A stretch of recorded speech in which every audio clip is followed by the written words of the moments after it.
Up next on UBC, brought to you by... Keep the lights on. Use Airtel Money to pay for all your Yaka bills conveniently. Open the My Airtel app to buy Yaka units. Airtel Money. Simple, secure, borderless.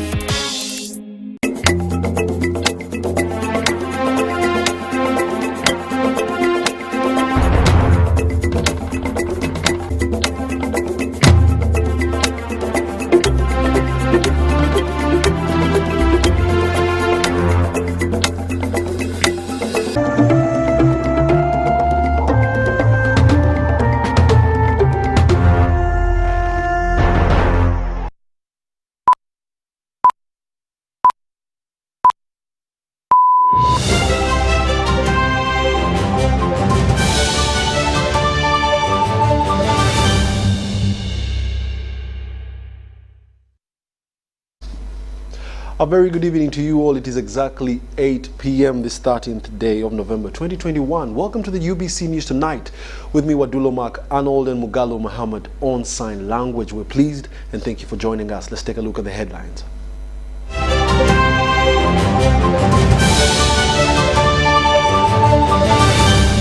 Brought to you by... How to get points. Just use MTN to make calls, send SMS, load airtime, buy bundles, or pay for MTN subscription services. Everywhere you go, MTN.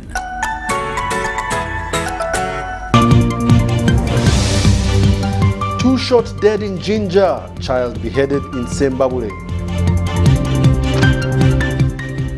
Judiciary officers advised on GBV handling.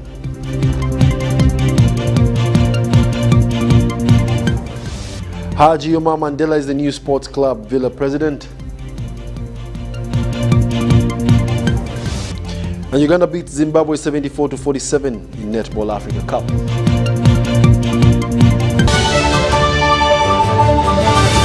Was brought to you by... Everywhere you go, MTN. Once again, you're welcome. It's now time for the news in detail. Police has confirmed the murder of two persons at Luanda village along Jinja, Kamuli Highway. The two, who have been identified as Mirembe Juliet and Saddam Waiswa, were traveling in a Toyota saloon car, as these details are going to share with us.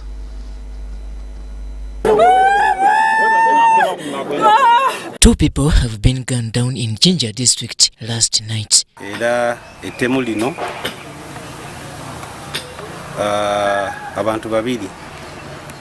The deceased have been identified as Mirembe Juliet and Saddam Waiswa, who were driving a Toyota saloon car they had picked from a washing bay in Jinja district. Well, I wouldn't love to call it an assassination. Maybe that's now a matter of semantics, but what I can confirm to you that yes, yesterday at around 2100 hours, that's around 9 p.m., there was an incident on Jinja Kamuri Road of murder by shooting. And unfortunately, that shooting costed the lives of two people. One was called Mirembe and another one was called Waswa Saddam. Eyewitnesses and area leaders recalled the last moments of the deceased and the scene before their gruesome murder with derision. Amawulira akatuse wano gainamiza bana ifu babiri bakubibwa amasasi babaire mu motoka yayibwe ayikiri kwewunisa omulambo ogundi guliere emotoka eyo didi ibire wano didi nga dilondola mbu Waiswa driver kato afire ya parking side wale kakati mbu kiboneka wabeerewo oku akanyologana kwa babaire ku mabbali ayenga bali kubona abantu abalinga bali kwogera kati ndati process bawuli amasasi bo bakola ki balumuka era no muwala bali ko bantu wache waliwo distance nti omuwala olubasose okuba mulenzi omulenzi olukubira amasasi omuwala yayenda okulumuka akole ki ave okumukuba amasasi. Wasa Saddam is known as the car washer, commonly known as Kanave. He had been left with the vehicle to wash and he washed it successfully and had time to drive around with Mirembe, a person whom we have identified that has been a girlfriend. So they drove and they reached somewhere at a certain school, primary school called Luanda. They parked the vehicle, they came out. Immediately they started talking chatting outside the vehicle. A vehicle apparently which was numberless came, shot 2 people dead at a short range, and they drove off and drove also the vehicle that Kanabe Wassa Saddam was driving. According to the police CID spokesperson Charles Twine, the car they were traveling in has been recovered from Kakira and the owner summoned for police interrogation. Fortunately, today the vehicle that had been stolen immediately after murdering those people has been got around Kakira sugar plantation with 7 live ammunitions belonging to an SMG AK. So with those leads, it really gives us energy to believe that now we shall build from there and get these bad guys. Some other information we haven't yet established its authenticity is that the deceased woman Mirembe was scheduled for an introduction, a formal introduction in the next two weeks. But the person she was intending to introduce is not the deceased. So when you look at those circumstances, somehow it also forms the theory which we build on. On the other hand, Twine confirms the murder of the 13-odd-year girl in Chankususa sub-county, Sembabule district, also happening Friday night. It's a young girl, aged 13 years. She has been a primary going child. Unfortunately, she was cut dead last evening at around 8 by unknown people. But according to the eyewitness, who happens to be a brother, he saw only one person, and it was just one chop, and the girl died. It's very unfortunate, and the investigators are on ground. They are trying to ascertain whether this was a syndicated crime, or whether it was just one single crime orchestrated by one person. And I think by the end of the day, today, we shall have known the mode and the intention. Police has embarked on the investigations into the murder, vowing to bring to book the perpetrators of the crime. Robert Onyango, UBC News. Supreme Court Judge Justice Esther Chisache has commended government for enabling women lawyers progress in their profession. This was during Kampala Women Lawyers Conference, and these are the details. Ugandan women lawyers are worried about the increase in gender-based sexual crime among adolescents and women. Supreme Court Judge Justice Esther Chisache says there is urgent need to address the issue. This was at the annual Women in Law conference organized by top Ugandan female lawyers and Uganda Law Society Female Lawyers Committee at Mestil Hotel, Kampala. But as female lawyers committee, as women lawyers in practice, we need to interest ourselves in these issues. Why is it that we have laws on environment, we have the Constitution, and girls are continuing to be defiled, and the culprits in most cases get away with it? The Director, Public Prosecution, Justice Jane Francis Abodo, advised women lawyers to jointly view such cases with a view of changing mindset that ensure end to sexual gender-based violence. We should enforce codes of conduct for prevention and response to sexual abuse and exploitation of girls and women from frontline workers. We should promote and pass the legal aid law such that all persons can have access to legal representation. We should lobby. We should also amend laws that are not gender responsive and placing a high burden on children when presenting evidence in court. The President of Uganda Law Society, Fiona Ward Nabasa, says sexual offences are a violation of human rights and their community sensitization campaigns are needed to reduce the spread of the pandemic. In the past year that have gotten impregnated under the age of 18. So we still have these problems. I know we've talked about gender empowerment so much that people are tired, even women find it boring. But for as long as there's that one girl that needs somebody to speak up for her, let's not get tired of speaking.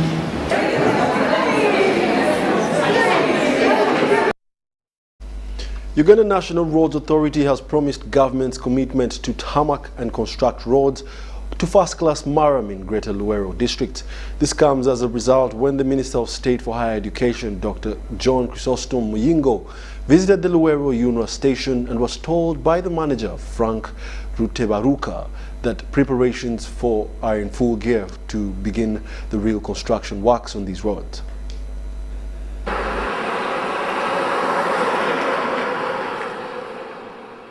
Over 300 kilometers of roads in Greater Luwero district are to be tarmacked and constructed. According to the station manager, UNRA Luwero, Frank Rutebaruka, says the roads include Zirowe Kasana, Chichusa Kamira, Bamgolode, Kasiso Mazi, Nabalanzi, Kalule, Bamunanika, Kayindubusika, Chabakade, Kalule Boa, Nakaseke, among others. The Minister of State for Higher Education, Dr. John Chrysostom Muyingo, was on a working visit of the station. We have already started on the Rugogo Bridge. Rugogo Bridge is around 10% done. The contractor is CCCC, a serious contractor. So all the roads are under plan. Be from 200 to 300 kilometers. You know, when we are working on certain roads, we always give some urban councils some kilometers. When, for example, when we're working on Luwero Utarango, when we reach a trading center, we give them more kilometers as they request. We make access to these important. Rutebaruka, however, encouraged those whose parties will be affected to remain calm, as government through UNRA are committed to compensate them and urge the communities to allow the projects to continue for the betterment of developments in the area. The State Minister for Higher Education, Dr. Chrysostom Muyingo, commended communities in Greater Luwero and promised that the NRM government and President Museveni is committed to improving the roads infrastructure in the area and the country at large. One way of sacrificing is to accept whatever comes out of the compensation. My advice is that we should all be looking forward to allowing development to take place in our area. Some people wouldn't like to lose even an inch of their land. I know people would want to have a lot of money from these compensations, but please we should also understand that it's very expensive to construct a road. Many people are involved when it comes to compensation. He appealed to communities, especially those within areas of these projects, to comply with the contractors and advise them to use the roads constructed by government to transport their produce to markets for poverty alleviation and hunger. Means of transport which is used in where it is road transport. So, by doing it to maintain the roads in where this is going to improve the standards of living of farmers who are residing in that area. Ebitundu byaffe bijja kubeeramu akabugu muno okuyambibwa kubanga Dr. Muyingo gwe twasigaza ate tetulinawo omulala. Dr. Muyingo tukwegayirira nti Nakaseke, Nakasongola, Luwero, Bamunanika, Butuntumola ffenna tutunuulidde ggwe omutusabye mabi aga disitulikiti mabi aga UNRA mabi naye sebo ekitiibwa Jesse Muyingo twagala okwebaza bw'ovuddeyo n'amaanyi okukola statement. Mutonyi Hilda and Salem Kasibante, UBC. In another development, at least 150 Ugandan students are to receive scholarships from India annually. This has been disclosed during an event at Makerere University, in which a partnership with prestigious University of India launched an e-learning center to improve learning using modern technology. The State Minister for Foreign Affairs in India, Muridharan, said that the innovation will save Ugandans who wish to seek education in India from traveling overseas.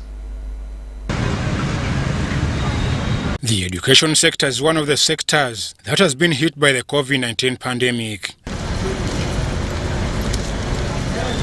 The pandemic saw nations create adjustments to adapt to the new normal, and this is what inspired government into entering a partnership with the Indian government to open up a state-of-the-art e-learning platform at Makerere University, aimed at enabling Ugandans attain first-class online education services. Ladies and gentlemen, our chief guest is going to honor us by opening this e-learning center. Wow. Ajakumao, the Indian High Commissioner to Uganda, together with the Indian State Minister for Foreign Affairs, Vimrali Dharani, say this is meant to strengthen development cooperation with Uganda. So this project is that all of the project where Ugandan students or whoever participating has to travel to India and stay there and learn. But now in the modern era and especially post-COVID era, we are creating the center where Ugandan students can sit here in this center and acquire graduation or certificates of prestigious Indian universities without going there. At various Indian institutes under the Indian Technical and Economic Cooperation Program. The ITEC, in short, the ITEC program caters to the working class people and its purpose is for capacity building and sharing new knowledge. The State Minister for Higher Education, Dr. John Chrysostom Muyingo, asked the government of India to partner with Uganda's scientists to make its own vaccines. India's State Minister for Foreign Affairs promised to give 150 scholarships to Ugandan students annually. Our scientists here are working very tirelessly to develop a vaccine of COVID-19. India's health sector remains among the most vibrant world over, and our universities can partner with yours to share best practices and enrich our research efforts. I pray that you will avail us with opportunities for such collaborations. Every year, about 150 Ugandan students are benefiting from capacity building programs in short courses at various Indian institutes under the Indian Technical and Economic Cooperation Program. The Vice-Chancellor of Makerere University, Professor Barnabas Nawangwe, headed the e-learning service as this will boost education standards at the campus. Serve Makerere University and also universities in India that are going to be able to teach our young people here in Uganda and other African countries through the internet. But the center is going to be here. They have donated the servers, they have donated the computers themselves, they have donated the screens and everything that is required. The state-of-art e-learning center at Makerere University is meant to minimize costs spent by Ugandan students from traveling to Indian universities. Ivan Juko, UBC News. Just a minute. The State Minister for Higher Education, Dr. Chrysostom Muyingo, is not happy with the poor turn-up of learners at higher institutions of learning. The Principal Excel Vocational Training Center in Kalule, Bombo, Luero District, Najuma Jamia, says that they had over 1,552 students. However, after the lockdown, only 332 have turned up. Higher Education Minister Dr. John Chrysostom Muyingo is worried about the poor turn-up of students at universities and other higher institutions of learning, saying this is not good for the education process. He said this during the 11th graduation ceremony of Excel Vocational Training Center in Kalule Bombo, where over 1,000 graduates were awarded certificates and diplomas in various vocational disciplines. Been read for award of a national certificate journalist.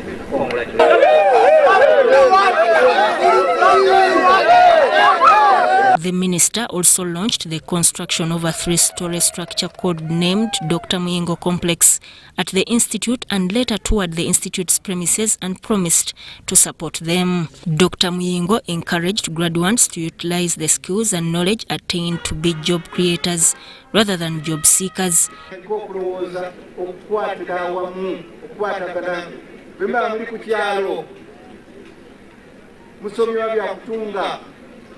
Mulowooze ku okukwatagana mwenna abatunzi abali mu kyalo ekyo oba mu mukoogo okukolera awamu ne gavumenti ejja okusaala kubasanga ebakwatizeeko. The director, Excel Vocational Training Center, Haj Shafik Mwanje, thanked government for the conducive environment and promised to continue training the youth in vocational courses like motor vehicle mechanics, journalism, radio and TV repair, tailoring, electronics, among others. Amabega omukyala n'abavubuka okulaba ng'eggwanga lino tulitambuliza wamu. Excel erina ebigendererwa nga byakukyusa ggwanga nenga sibya kweyagaliza.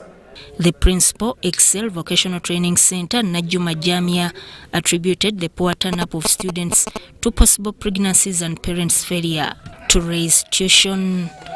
Fred Kasibante, UBC News.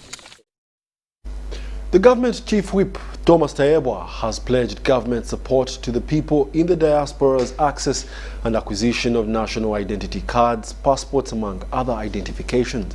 Tayebwa was on a working visit to Ugandans living in Johannesburg, who had organized a party to congratulate President Yoweri Kaguta Museveni upon winning the February 2021 presidential elections. The NRM South Africa chapter have congratulated President Yoweri Kaguta Museveni upon winning the recent presidential elections. This was during the event held at Apollo Conference Center in Johannesburg, South Africa. The Uganda community living in South Africa also celebrated Uganda's 59th independence anniversary at an occasion graced by the government chief whip, Thomas Tayebwa.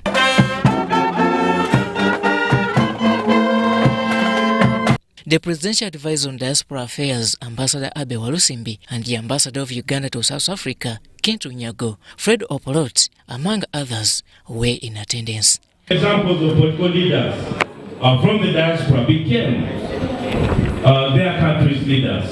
Notable is President Yoweri Museveni. He had been in the diaspora for a long time. That's where he began his activism. The Ugandan community living in South Africa, led by their patron Philip Kakulu, said the diaspora community wants to be represented on the Central Executive Committee of the NRM party. The purpose of the event is to re-energize our people towards the sole purpose of being unified as NRM members within the diaspora. Employment is quite a problem. They are looking at how can we improve unemployment, for example, through skilling the Ugandan youth. Because as a party, we feel that if we can address some of these issues, we can win with a landslide victory far better than even 2021 in 2026 if we address the youth problem.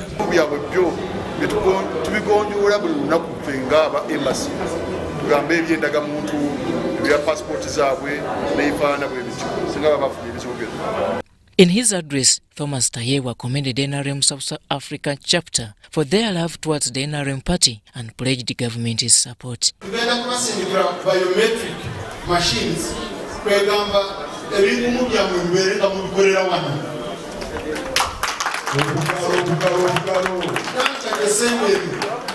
it will reduce the period tremendously. Immediately, we'll take up biometric unit direct Kampala. Then the chokubiri, tugenda kuchusa kuria, wamubadeka mukozesa.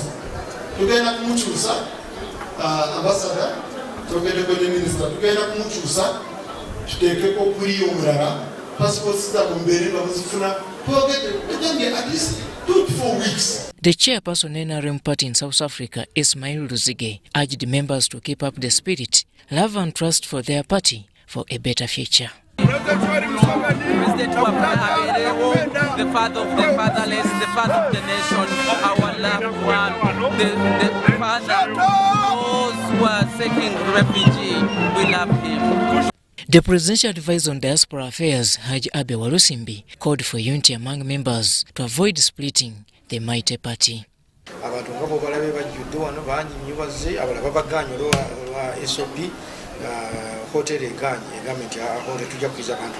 So yeneraze omukwano guli mu government yaffe ne president waffe Yoweri Kaguta Museveni. Story compiled by Wycliffe Mudachi.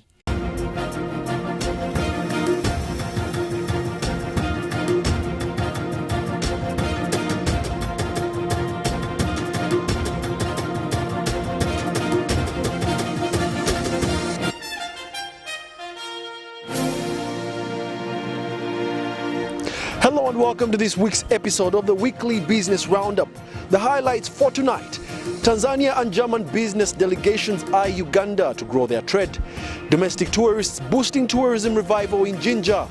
Uganda to harness business opportunities in the African Continental Free Trade Area. And on the international scene, car manufacturers in China grappling with a shortage of chips. For this and more, stay tuned. It's time for business. The COVID-19 pandemic has led to an increase in domestic tourism. The tax body used the main conference in Kampala to lure the potential investors by disclosing some of the tax incentives that make Uganda the best investment destination globally. Now, starting with the income tax exemptions, there is a 10-year income tax exemption for all investors who meet this simple criteria. The first criteria is that for any investor who is interested in developing an industrial park or a free zone with a minimum capital investment of $50 million for foreign investors or $10 million for the East African citizens, they will enjoy a 10-year income tax exemption. The 8-day German delegation visit to Uganda is on the theme Transforming Uganda through Sustainable Business Partnerships and Technological Transfer. Uganda's and Germany's bilateral ties dates back to the post-colonial era, to be precise 57 years ago, and since then these two friendly countries have enjoyed a cordial relationship with tangible benefits. Dennis Igoa for UBC News in Kampala.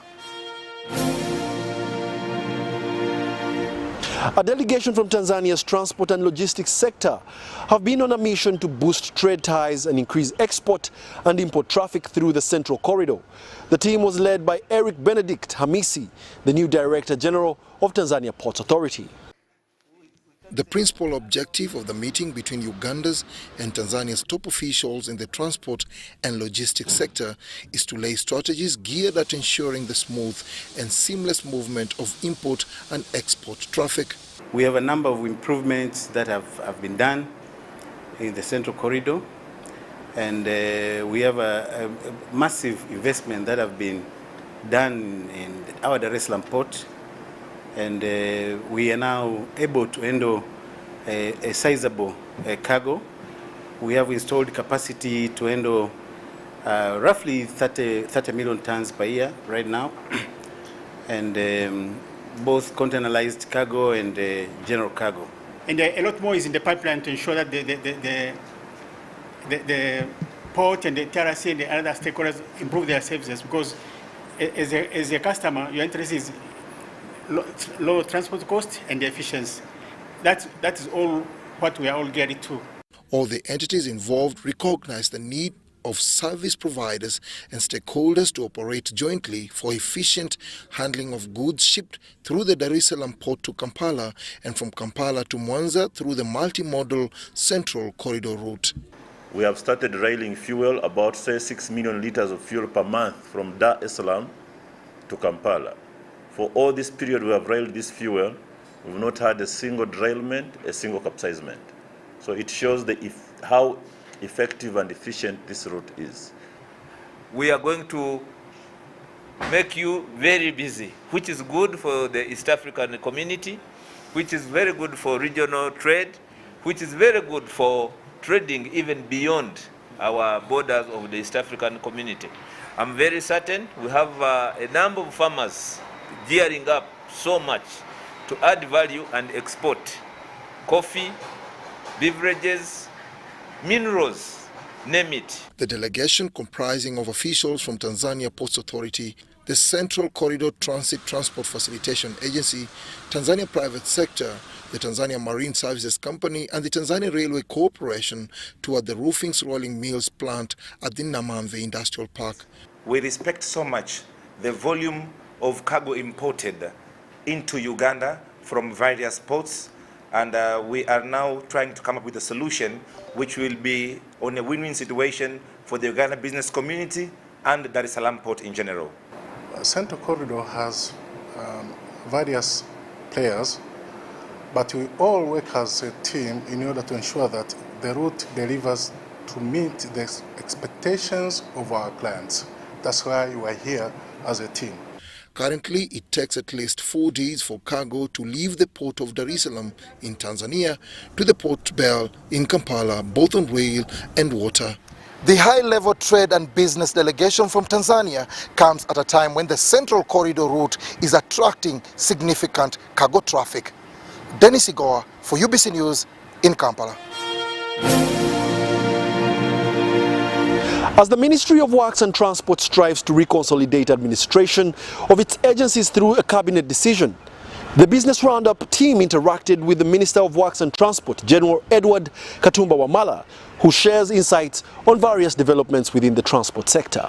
As the effects of climate change rage on, the public needs to plant trees so as to complement government's efforts in addressing the current road destruction challenges caused by nature. We call on the public that they should also be responsible, because one of the reasons why we have these torrential floods and all that is because we have defiled the environment. We have harvested all the trees and we are not planting.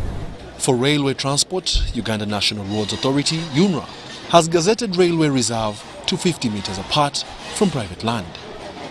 Tree planting initiatives have also begun to prevent encroachers to cordon off railway land by 2024.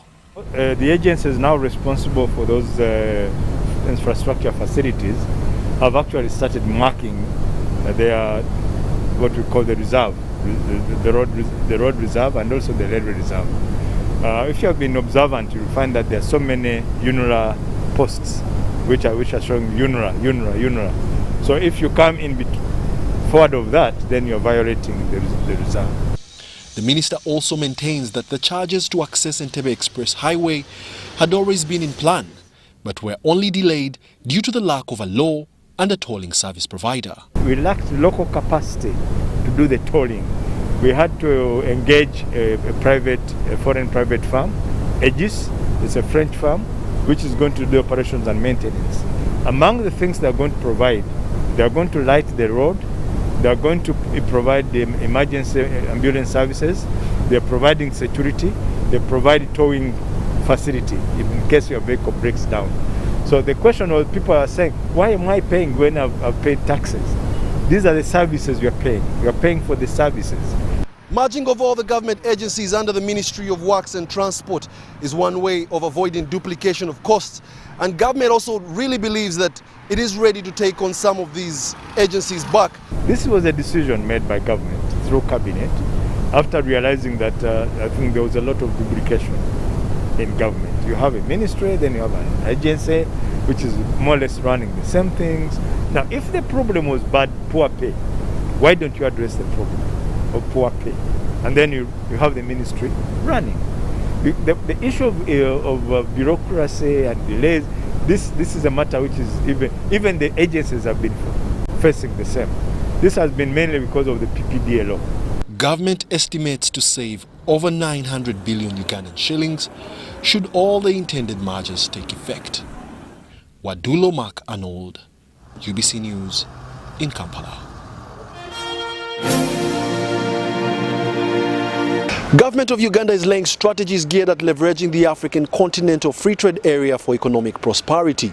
This was disclosed at the wrapping up of the 3-day national dialogue on the African Continental Free Trade Area on the theme Unlocking Uganda's Potential in the AfCFTA.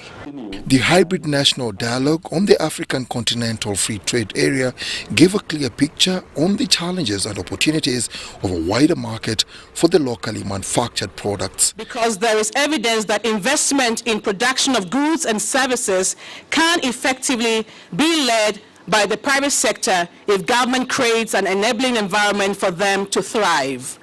With a niche in agriculture, Uganda has the potential to reap big, but this will not come on a silver platter, argues David Bahati, the State Minister for Trade.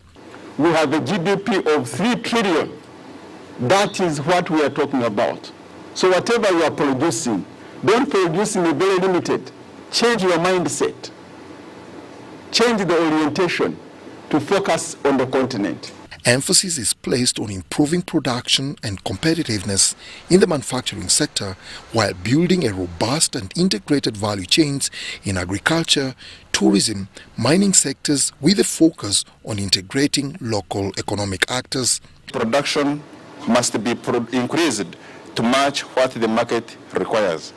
If I may put it this way, we must remove peas and tray from international trade.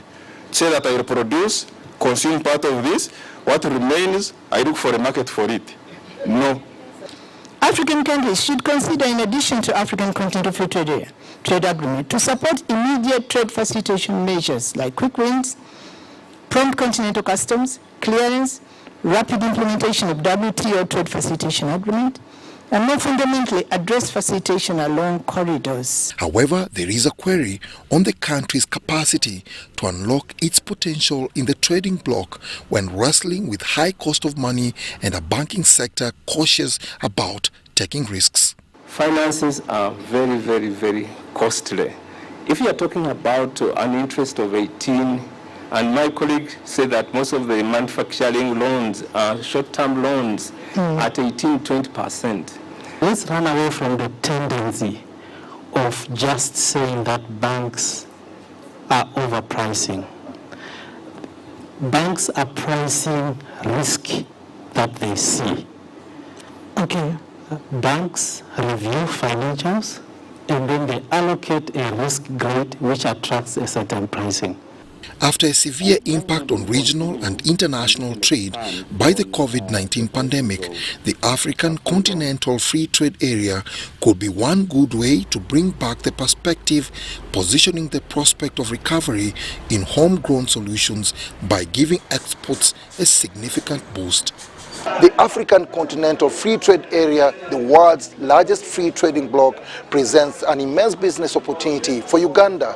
But for us to harness this golden opportunity, there is a need of building a resilient private sector that is capable of producing products of high quality to suit the demand of a market of over 1 billion people. Dennis Igoa for UBC News in Kampala. Although Uganda is ranked among the most entrepreneurial countries in the world, most of the enterprises operate under the radar of the tax collector. It is on this backdrop that the last edition of the URA Bombaya Business Summit 2021 focused on sensitizing the public on the benefits of business formalization, as Charlotte Amuge reports. Uganda's businesses are informal, and most of these are in the SME bracket. Formalizing the unformalized is the revenue body's top priority. At the moment, on our tax register, we have only 1.8 million taxpayers. This is out of a population of over 40 million Ugandans. If you take out those that are not actively involved in the economy, you still would have about 5 to 6 million potential taxpayers. So we know where we are is not where we should be, but we know where we want to get now. And we need the support of everybody. But for Uganda Revenue Authority to grow its tax base to its ambitious target of 5 million people by 2024, there is a call for bridging the knowledge gap on taxation and sensitization of the public on its importance. Very common, and we interface with business people every day, and those are the sentiments you find. They think we are not making money, so why are we being taxed?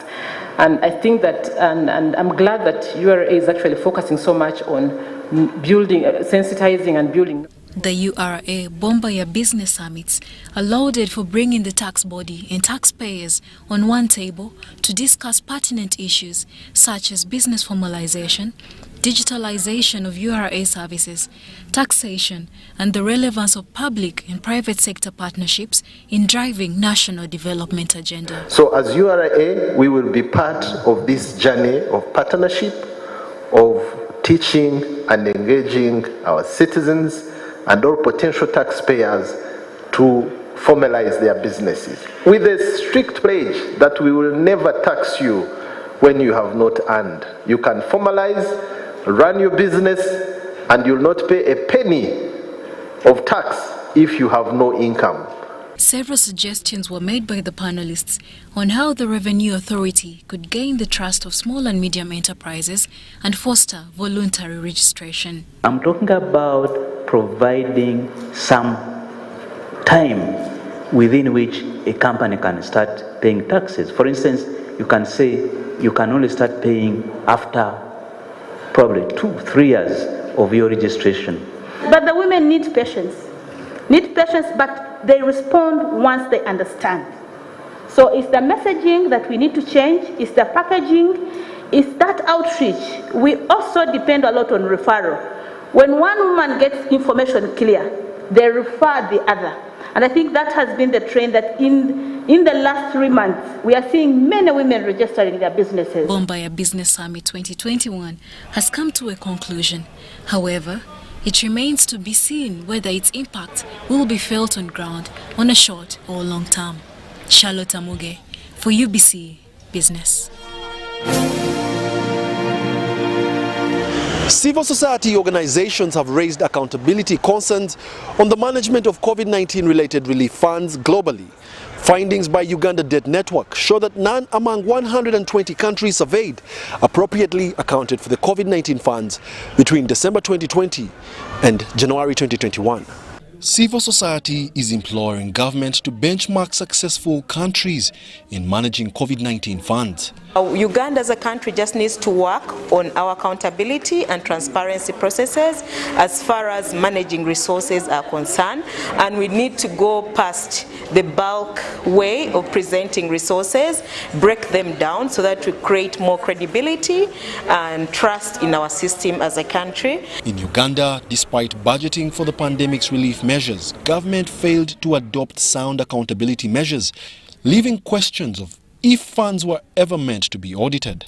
The resources, we need to put clearly how much money is available, because government seems to be now coming after spending some money. Ideally, what should have been under the state of emergency process, government comes to the floor of parliament with what exactly they are going to do. Parliament approves and monitors what has been presented to them. UDN says the report is meant to aid Uganda's public sector benchmark best practices in a bid to address corruption. Look at the small and medium enterprises, where the majority of Ugandans who are subsisting, who are highly vulnerable, also belong, especially the women and the children. The findings show that over 50% of the 120 countries surveyed, management of COVID-19 funds affected government fiscal policy. Wadilo Makanold, UBC News. From across our borders, chip shortage in China may reduce car production in China by about 2 million until the end of 2021. Motor vehicle manufacturers are contemplating cutting back on car functions that rely on chips. Let's take a look. All these fancy cars at the Auto Pavilion at this year's Import Expo. But behind all the glitz and glamour, there's a major issue facing nearly every car maker across the world. Besides the pandemic, other factors such as natural disasters have worsened a global chip shortage. This has forced the car makers to cut production at factories. It's 1 week we have a problem in shortage of one specific semiconductor. Another week it's another component of the car. Consulting firm Alex Partners says the shortage will cost auto industry over $100 billion in lost revenue this year. Japanese car maker Nissan says we'll be making 500,000 less vehicles due to the shortage. Other auto giants such as Ford and General Motors are also expecting massive earnings cuts. There's so many different chips, right? And depending on the chip and the supplier and what vehicles it impacts, it is very dynamic.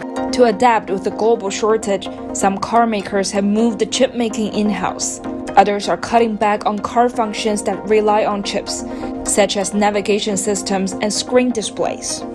So we're making sure we're putting more effort into that order taking and also getting the vehicles to the customers as quick as possible. So that's really one of the things we're doing personally within Ford is increasing our orders, increasing that communication with the customer. Also for China, they're taking very much into consideration that Chinese customers are not used to wait long time. They are taking a lot of effort in order to help us and not make our customers to wait too long. But more importantly, a lot of the chip manufacturing is outside China and outside the US, and we're working directly with the fab manufacturers and the chip manufacturers.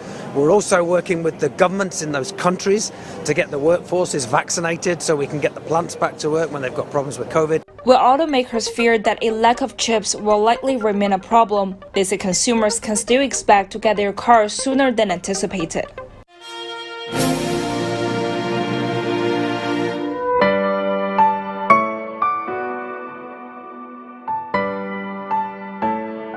The I&M Group is on a transformation journey of its own, and through its IMARA 2.0 strategy, it has placed digitization as the key enabler for business growth in both the personal and the micro, small, and mid-sized enterprise banking sector segments.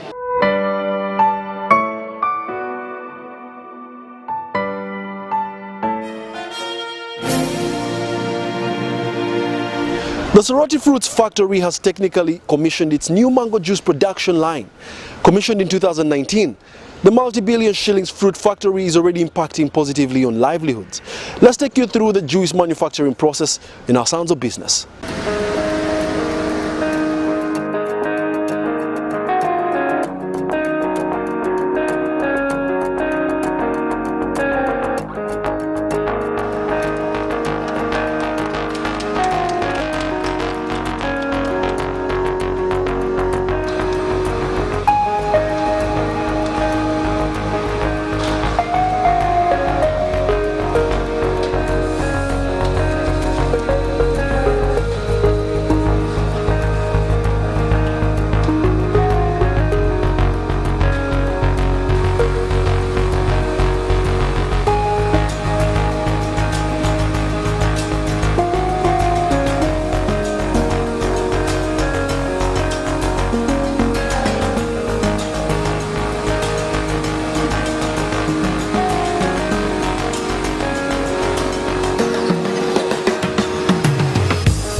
The bitterness of poor quality remains long after the sweetness of low price is forgotten. And these are words of wisdom from Ben Franklin. And this is also in regard to the AFCTA agenda of ensuring competitiveness of locally manufactured products. Thank you for joining us on this week's episode of the Weekly Business Roundup with me, your host, Wadulo Mark Arnold. We're coming to you from the Kampala Serena Hotel. Catch us on the next episode, same time, same place. From the team, I must say good night.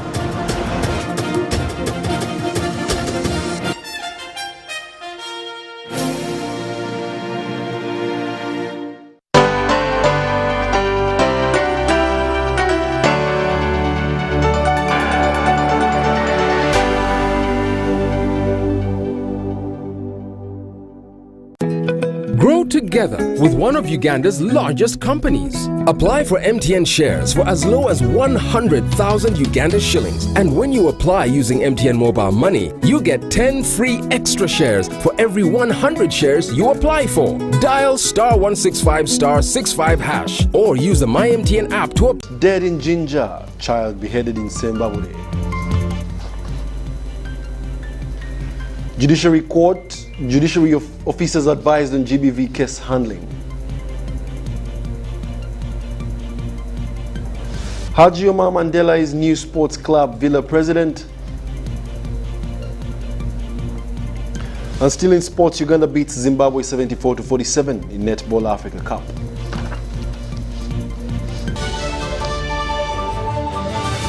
Was brought to you by Everywhere You Go, MTN.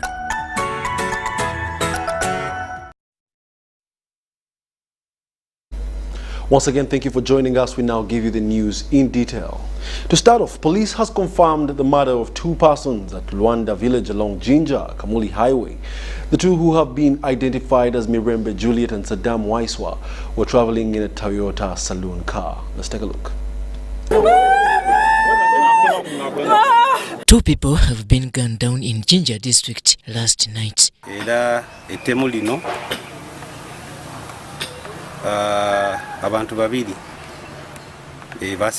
The The deceased have been identified as Mirembe Juliet and Saddam Waiswa, who were driving a Toyota saloon car they had picked from a washing bay in Jinja district. Well, I wouldn't love to call it an assassination. Maybe that's now a matter of semantics, but what I can confirm to you that yes, yesterday at around 2100 hours, that's around 9 p.m., there was an incident on Jinja Kamuri Road of murder by shooting. And unfortunately, that shooting costed the lives of 2 people. One was called Mirembe and another one was called Waswa Saddam. Eyewitnesses and area leaders recalled the last moments of the deceased and the scene before their gruesome murder with derision. Amawulira agatuse wano gainamiza bana ifu babiri bakubibwa amasasi. Babaire mu motoka yayibwe ayikiri kwewunisa omulambo ogundi guliere. Emotoka eyo didi ebire wano. Didi nga dilondola mbu Waiswa driver kato afire ya parking side wale. Kakati mbu kiboneka wabeire oku akanyologana kwa babaire kuma bali ayenga bali kubona abantu abalinga abali kwogera. Kati ndati process bawuli amasasi bo bakola ki balumuka. Era no muwala bali ko bantu wache waliwo distance. Nti omuwala olubasose kuba mulenzi omulenzi okuba amasasi omuwala yayenda okulumuka akole ki ave okumukuba amasasi. Wasa Saddam is known as the car washer, commonly known as Kanave. He had been left with the vehicle to wash, and he washed it successfully and had time to drive around with Mirembe, a person whom we have identified that has been a girlfriend. So they drove and they reached somewhere at a certain school, primary school called Luanda. They parked the vehicle, they came out. Immediately they started talking, chatting outside the vehicle. A vehicle, apparently which was numberless, came, shot 2 people dead at a short range, and they drove off and drove also the vehicle that Kanabe Wasa Saddam was driving. According to the police ID spokesperson Charles Twine, the car they were traveling in has been recovered from Kakira and the owner summoned for police interrogation. Fortunately, today the vehicle that had been stolen immediately after murdering those people has been got around Kakira sugar plantation with 7 live ammunitions belonging to an SMG AK. So with those leads, it really gives us energy to believe that now we shall build from there and get these bad guys. Some other information we haven't yet established its authenticity is that the deceased woman Mirembe was scheduled for an introduction, a formal introduction in the next two weeks. But the person she was intending to introduce is not the deceased. So when you look at those circumstances, somehow it also forms the theory which we build on. On the other hand, Twine confirms the murder of the 13-odd-year girl in Chankususa sub-county, Sembabule district, also happening Friday night. It's a young girl, aged 13 years. She has been a primary going child. Unfortunately, she was cut dead last evening at around 8 by unknown people. But according to the eyewitness, who happens to be a brother, he saw only one person, and it was just one chop, and the girl died. It's very unfortunate, and the investigators are on ground. They are trying to ascertain whether this was a syndicated crime, or whether it was just one single crime orchestrated by one person. And I think by the end of the day, today, we shall have known the mode and the intention. Police has embarked on the investigations into the murder, vowing to bring to book the perpetrators of the crime. Robert Onyango, UBC News. Namaingo district officials have revealed that over 60 primary schools in the district are in deplorable state and need urgent renovation. According to the district senior education officer, Vincent Kamali, most of these schools were constructed more than 20 years ago, while Namayingo was under Bujiri district, and since then, no major renovations have been done. He made this revelation during a fundraising drive for renovating the two most affected schools in the district that was officiated by the first Deputy Prime Minister, Rebecca Alitwala Kadaga. This is the current state of structures at Namayingo Primary School in Namayingo district. Classroom blocks, toilets and teachers' quarters are all in a deplorable state. According to officials in the education sector, Namayingo Primary School is one of those over 60 primary schools in the district that requires urgent renovation by government. Out of the 84 schools that we have, we may find that 80% of these schools may need to be renovated. And not only renovation, even our school need to have furniture. Most of our learners sit down. So the renovation may range from furniture, you go to pit latrine, and then the general view of the school. The district has launched a fundraising drive for renovating the two most affected schools, where they require about 40 million shillings before schools reopen in January next year. We have very many primary schools in our district that are not in good state, and more so health-wise. Some schools like Lufdu Primary, one of the core value of this day, P4 class, they started from open space, and we felt as a community we are concerned not to only wait on government, but to also come together, raise something, and to help set up a classroom for our community children for entire Namayingo development. Secondly, at the health stature, the latrines within these schools are not in good modes. Like Lufudu, 3 latrines have broken down.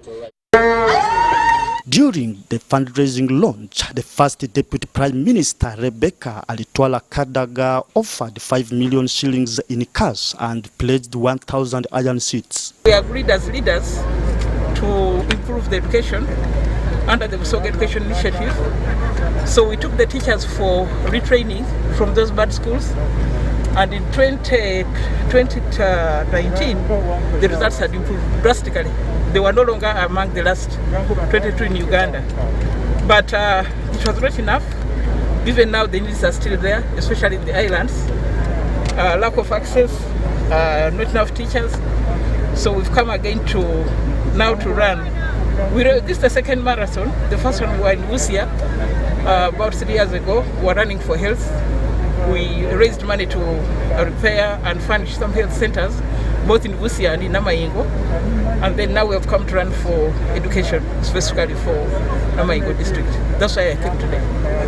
On other challenges facing the district, especially teenage pregnancy, cross-border trade conflict, and service delivery gap, Kadaga vowed to address them by engaging the authorities. COVID pandemic has exacerbated the situation. It was bad enough already, but has gotten much worse because of the COVID pandemic, when children are idle, parents are not taking care about them and so on.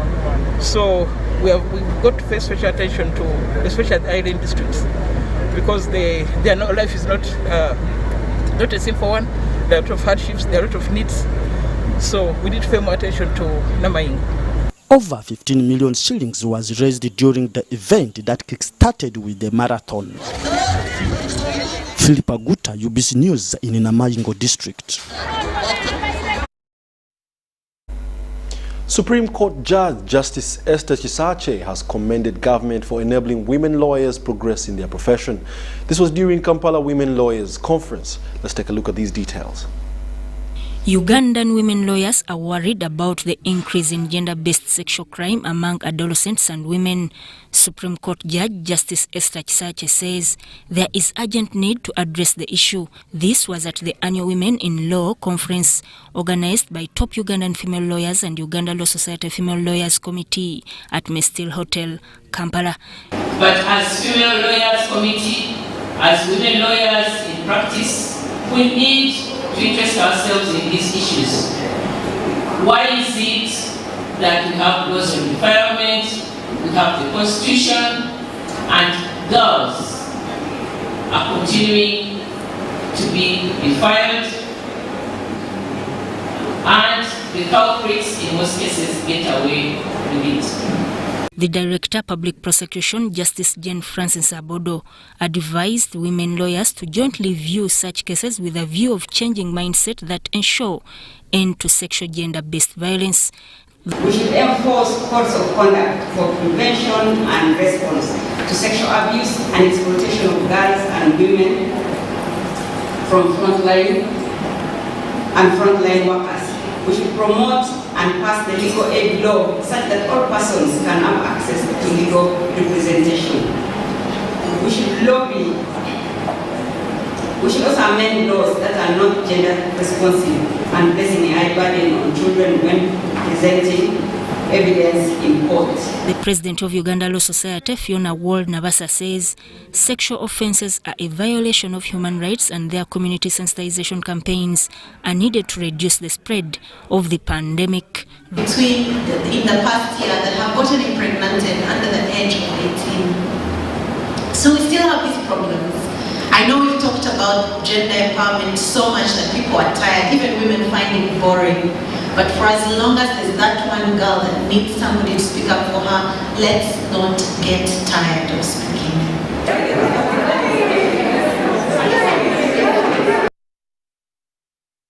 Furthermore, the government chief whip Thomas Tayewa has pledged government support to the people in the diaspora's access and acquisition of national identity cards, passports, among other identifications.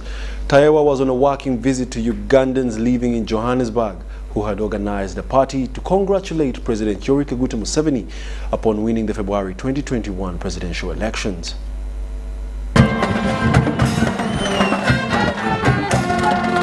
The NRM South Africa chapter have congratulated President Yoweri Kaguta Museveni upon winning the recent presidential elections. This was during the event held at Apollo Conference Center in Johannesburg, South Africa. The Uganda community living in South Africa also celebrated Uganda's 59th independence anniversary at an occasion graced by the government chief whip Thomas Tayewa.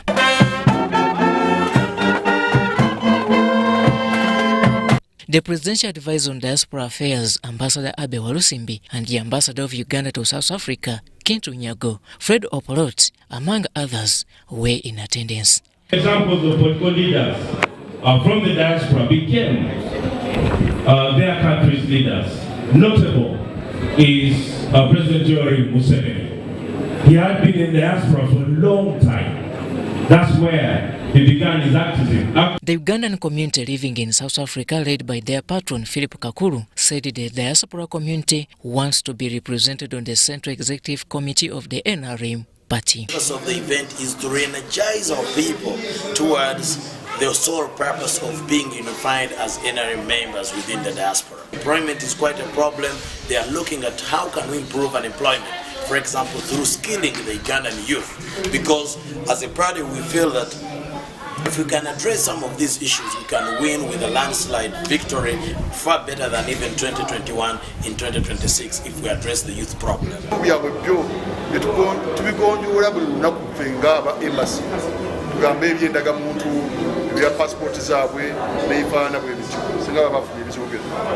In his address, Thomas Tayewa commended NRM South African chapter for their love towards the NRM party and pledged the government's support. Biometric machines, then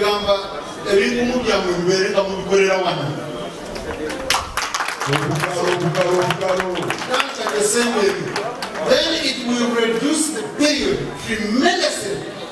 Immediately, we'll take up biometric unit ejja direct Kampala. Then ekyokubiri tugenda kukyusa kuriya omubadde nga mukozesa. Tugenda kumukyusa ambassador, twogeddeko ne minister, tugenda kumukyusa tuteekeko kuriya omulala passports zaabwe mbeere nga muzifuna twogedde at least 2 to 4 weeks. The chairperson NRM party in South Africa, Ismail Luzige, urged members to keep up the spirit, love and trust for their party for a better future. President the father of the fatherless, the father of the nation, our loved one, the father, those who are seeking refugee, we love him.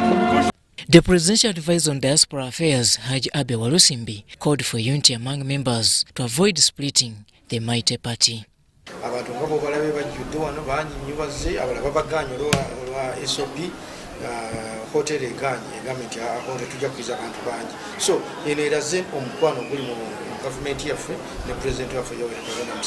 Story compiled by Wycliffe Mudachi for UBC News. Kampala resident City Commissioner Hussein Hudu has warned the former town clerk Stephen Gobero against an illegal eviction of Bibanja owners. He particularly warns the eviction of the office of the leadership of Mengo Chiseny's 2 parish in Kakajo village, central Kampala. According to the senior elders and local councillors, the former town clerk wants to evict them illegally without following the law. Chief of Mengo Chisenyi 2 parish in central Kampala have convened a meeting following land disputes between the landlord and Bibanja owners. Kampala City Resident Commissioner Hud Hussein graced the meeting. It is alleged that the former town clerk Stephen Gobero bought the land without informing the Bibanja owners legally. Omuntu ono omugagga bati bafuuse omutawaana boogula ekintu laba banno abawansi muteese nabo naye okubatwala emisinde ku kibanja kyabwe emyaka abamaze emyaka 6 gunojja obuzziwo wakagula bayagobamu ki bantu bofune otunde. In the meeting, local leaderships accused the new landlord of a criminal trespass sanctioned to them illegally. They want fair justice and compensation.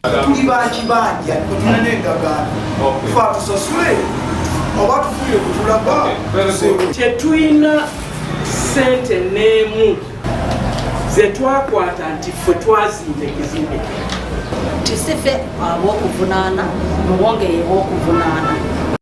An old woman who has stayed on this land since the 1960s is among those being evicted. Okujja kuno najja nkaaga mukaaga mukazi nanga nti nkoye Kisenyi njagala okula ennyumba eno ekifo kyange kino nakinguza muwala wa Ssewaali wano najjawo 81 kati muzeeyi waffe najjagulawo 97 ninsigalawo ku nnyumba eno naye ffe situlina buzibu bw'aba ayagala ettaka nga ffe abeebibanja ajja n'atusasula ffe tujja kuvaawo situnnagaanirawo.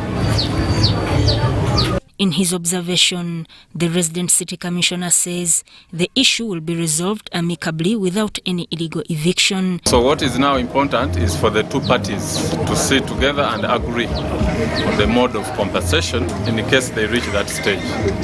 So my role here is to ensure that no party is unfairly treated. All we need is the fairness and ensuring that everybody is handled according to the rules of land law that govern us as a country. The disputed land is Mengo Chisenyi 2 parish, which is comprised of 10 villages including Kasato, Kakajo, Chiganda and Market View among others. Robert Bwaita. Government through Uganda Investment Authority has identified an investor, Elite Agro, to set up another tea processing factory in Greater Bushenyi district. The tea processing factory is expected to boost tea processing in Bushenyi, Buhweju, Mitoma, Rubirizi and Shema, among others. However, the location for the plant seems to be splitting leaders in Greater Bushenyi. Districts of Greater Bushenyi that include Bushenyi, Buhweju, Mitoma, Shema and Rubirizi are renowned for large-scale tea growing. The area is already processing tea at 5 processing factories located in Chamhanga Town Council in Bushenyi district.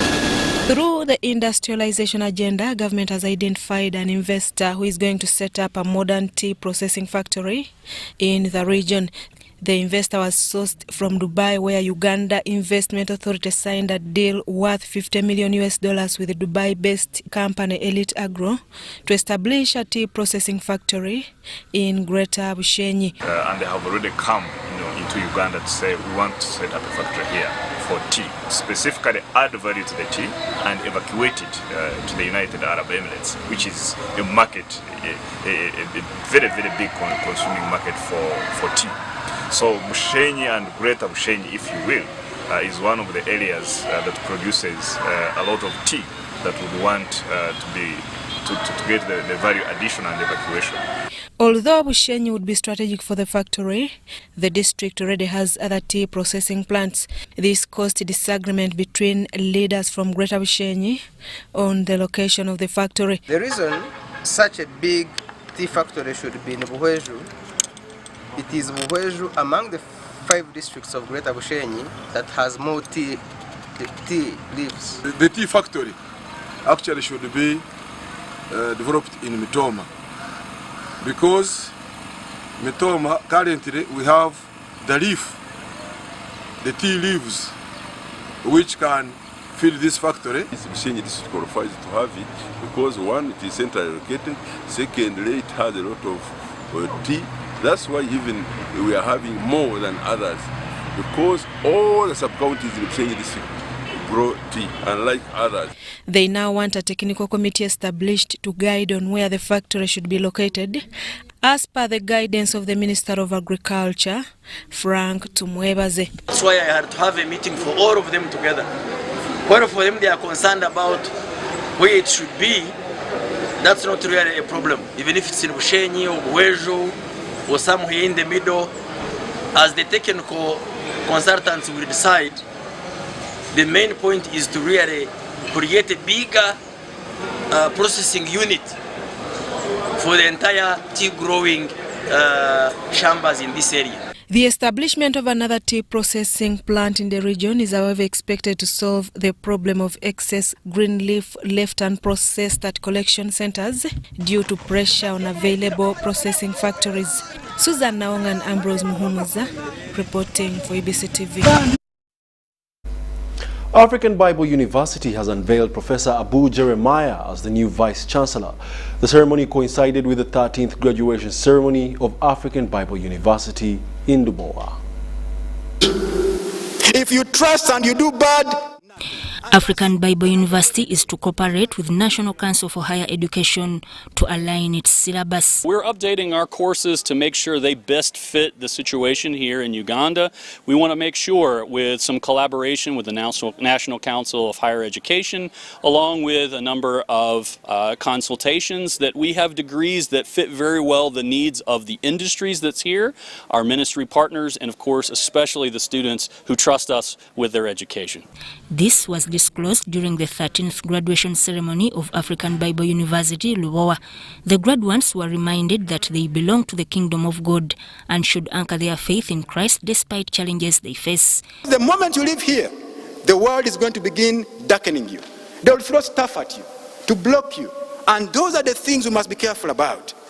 What is coming my way? How do I define this coming my way? How do I change the situation around me? How do I make people understand the light that I bear in my life?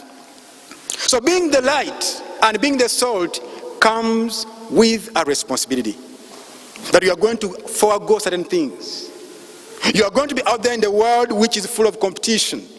There's competition in the world. Even in the church, we see competition, unnecessary competition, unhealthy competitions. The graduates were urged to stick to the truth and integrity. You are not going there to, you think you want to catch up with so many things. It's not about going out there to make money and be rich as others may preach it to be. Riches may come, yes, they will come your way. Trials with God, they make you up. And trials without God, they break you. The Vice President, African Bible University, Reverend Timothy K., advised graduates to put what they have acquired into practice. We feel that the key to moving Africa forward, whether it's here in Uganda or whether it's in Malawi, where we also have a university, or in Liberia in West Africa, that the key is for young African men and women to be trained and educated and equipped so that they can be the next generation of leaders to take Africa to its next step. Graduates promised to live on the promise of Jesus Christ. I'm so much privileged with African Bible University for the equipment that they've given me, for I know the gospel need to be preached and need to be preached in the correct way. Even if somebody is doing education, there must be also communication. In communication, I already learned that really what you communicate doesn't matter, but the way you communicate, that is the key thing. Sudat Kaye, UBC News.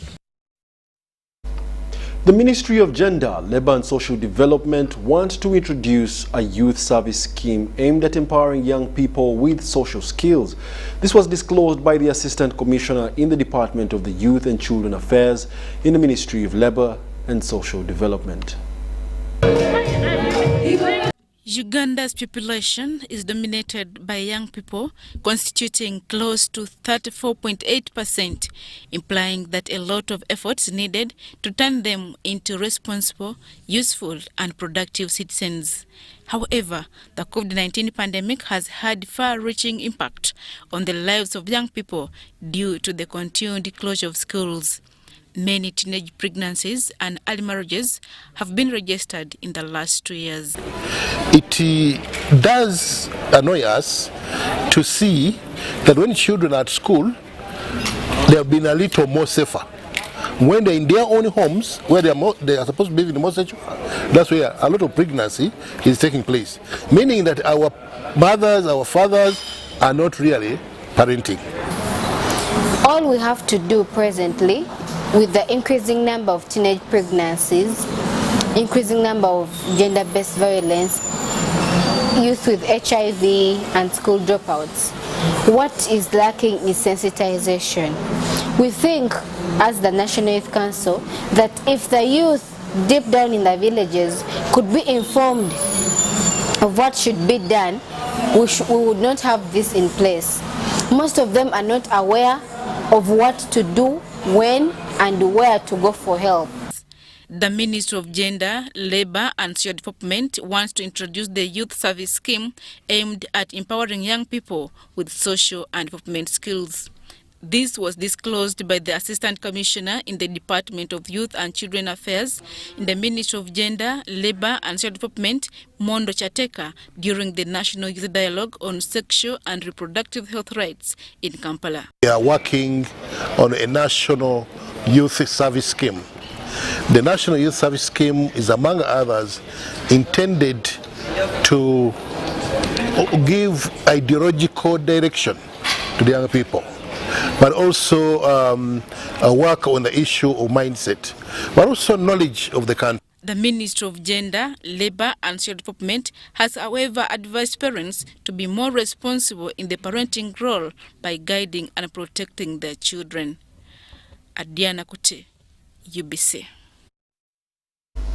Wilson Dabanjis, who is 74 years, is now reaping from the fruits of being good-hearted. Dabanji is the man who recently trended on social media after Henry Mutebe gave him a surprise trip aboard a Uganda Airlines flight to Nairobi. Mutebe, who is also the apprenticeship coordinator at Ministry of Gender, Labour and Social Development, shared the story on his Facebook page detailing how Dabanji, a good Samaritan, gave him the best care after his father's death. Flying for someone may be a luxury, but that is not the case for someone from Nambale village in Iganga district. When I had to make a choice as to whether to build a house for Mr. Dabanji or take him on a flight, my instinct told me to take him on a flight. Word has it that after Wilson Dabanji's flight of his dream and nearly turning into a celebrity online, he returned home and narrated his once-in-a-lifetime plane experience to his village mates, but many dismissed his story, with many suggesting that he should be sent to a nearby lunatic home. And when Uganda Airlines staff visited his home in Iganga to kickstart his house construction fundraiser, it was all joy accompanied by dances.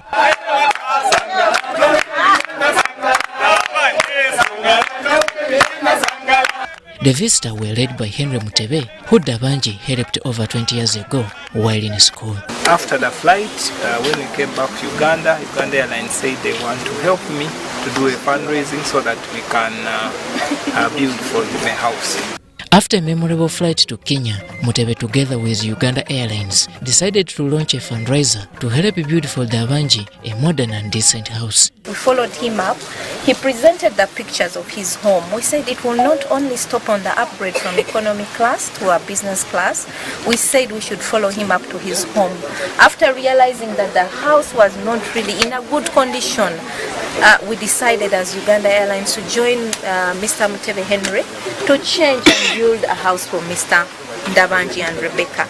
The airline says they are now to bring other bodies on board to help join hands in the cause of building the Good Samaritan a better home. Giving the little they can afford. We are also calling in different companies that are able to support us. We do not have really a criteria, but if you feel you want to change your life, join Uganda Airlines and Mutebe to change and build a home for Mr. Ndabanji and Rebecca.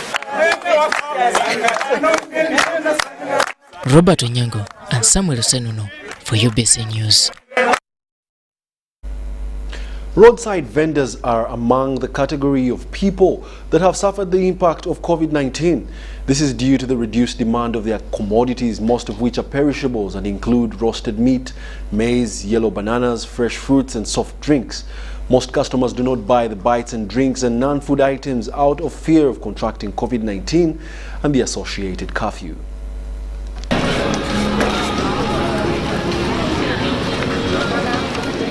Street and roadside vending provide necessary goods and services to those in need, mainly those on the move. These food, drinks and non-food items vendors provide essential goods to the travelers in good times. But in the wake of COVID-19, most of this business has either shrunk or wound up due to lockdowns. Street vending can only thrive in a free market with no encumbrances like poor hygiene and contagious diseases.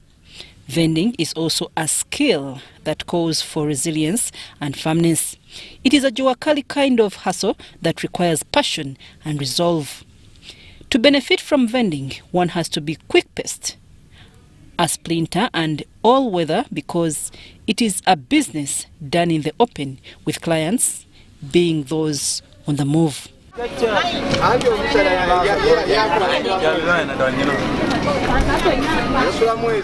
Frequent hand washing and other hygiene rituals that are essential in a COVID-19 environment may not be possible since it is a roadside business where relevant infrastructure may not be easily to set up.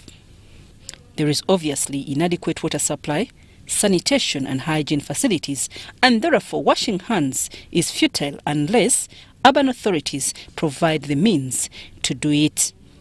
Street vendors have always faced onerous regulations and punitive measures by authorities, including confiscating of goods and arrests.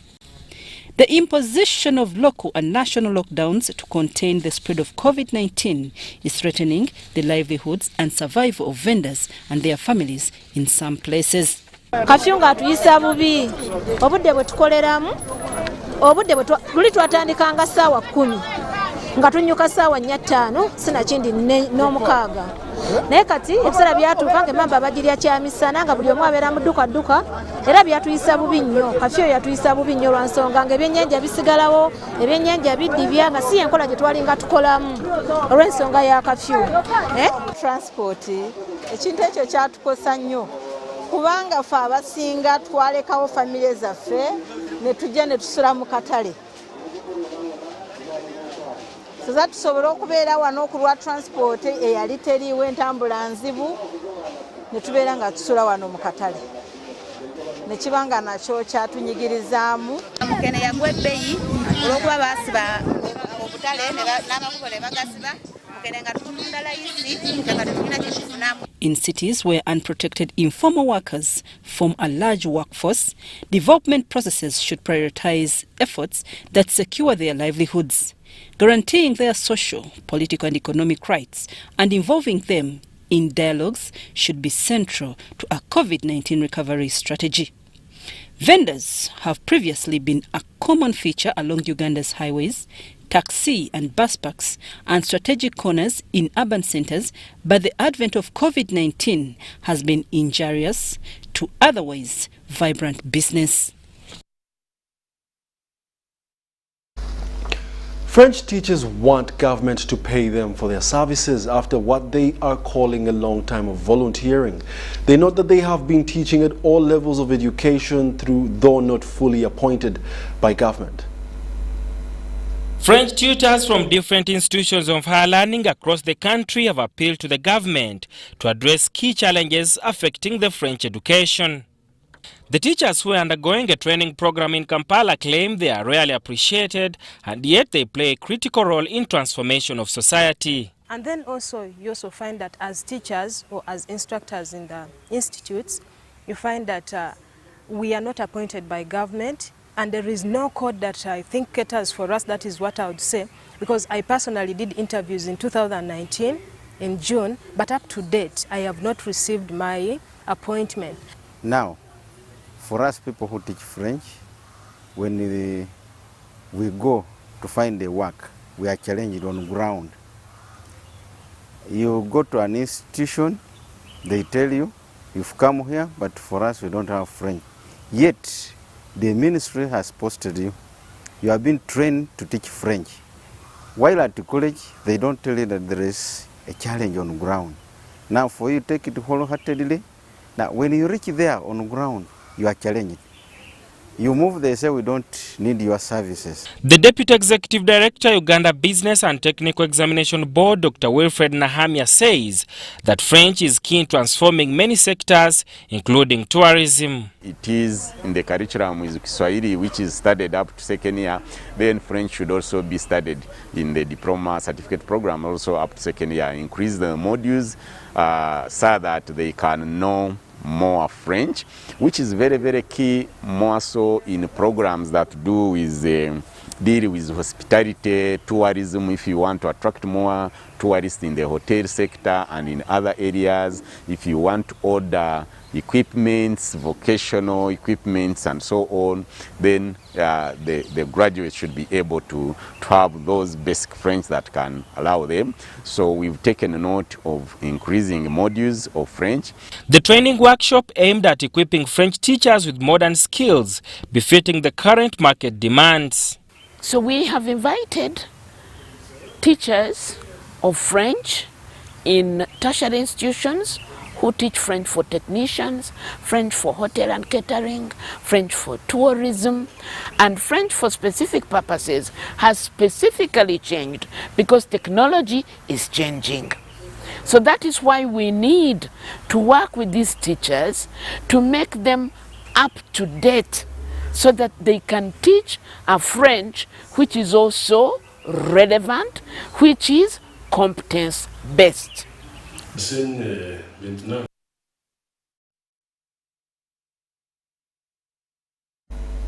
We'll now take a short commercial break and be back with the business news from the day.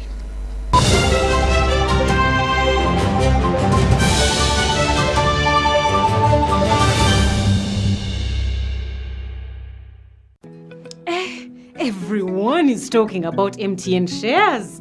I am Jenny Kafulua Shares, and I am here to show you how you can get them.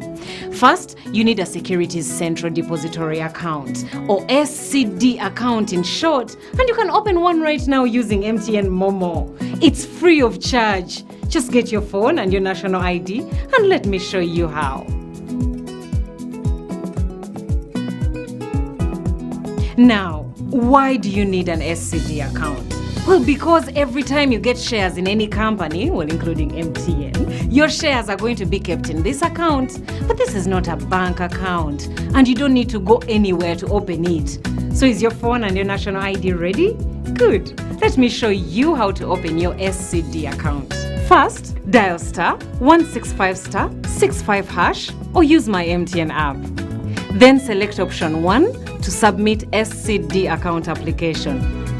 Then enter your full national ID number or NIN.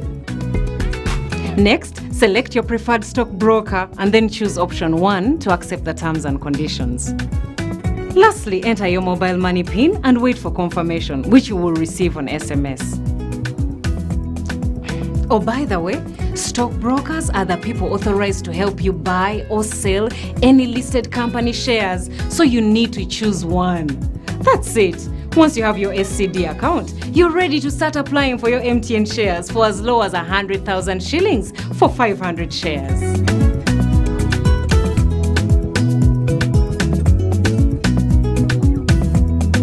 Everywhere you go, MTN. nno twolekedde ekyatuleese tuzze tukalanga enfunda eziwererako ddala. Eno ye GoTV Super ey'abakaguje njagala wekaani. Ewatali kwemamaaza olwo tuba tusimbudde ne GoTV Super Duper waawawa. Era nga bakutuusaako ekigo eky'abakabejja abasajja eŋŋwaŋŋuli ogatta ne busineema obujjudde omuhabati ku $5,015 waawawa. Soka Blaza weefunye ekirungo kya GoTV Super ekijjudde obulungi ove mu baaje. Transact using Airtel Money. Use Airtel Money to send money, buy airtime for self, do mobile banking, make merchant payments and international money transfers with a minimum of 1,000 shillings and get 5 minutes free Airtel to Airtel calls valid for 24 hours. 3 minutes offer is for any of these fast 5 transactions within the same calendar month. Terms and conditions apply.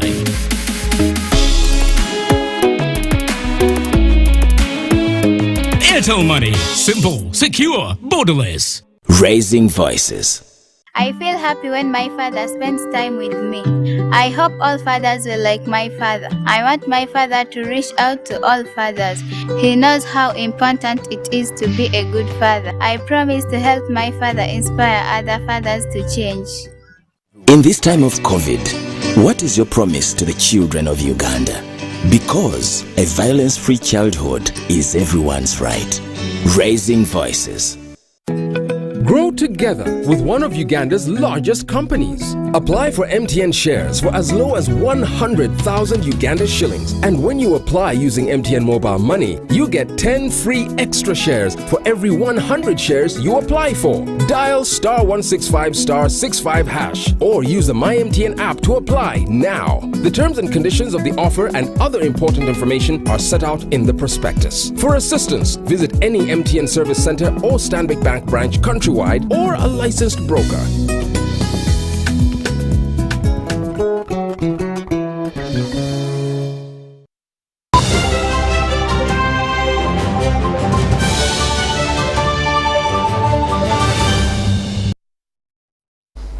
Welcome back. You're still watching the UBC News Tonight, broadcasting live from Nile Avenue. We now take you to the world of business.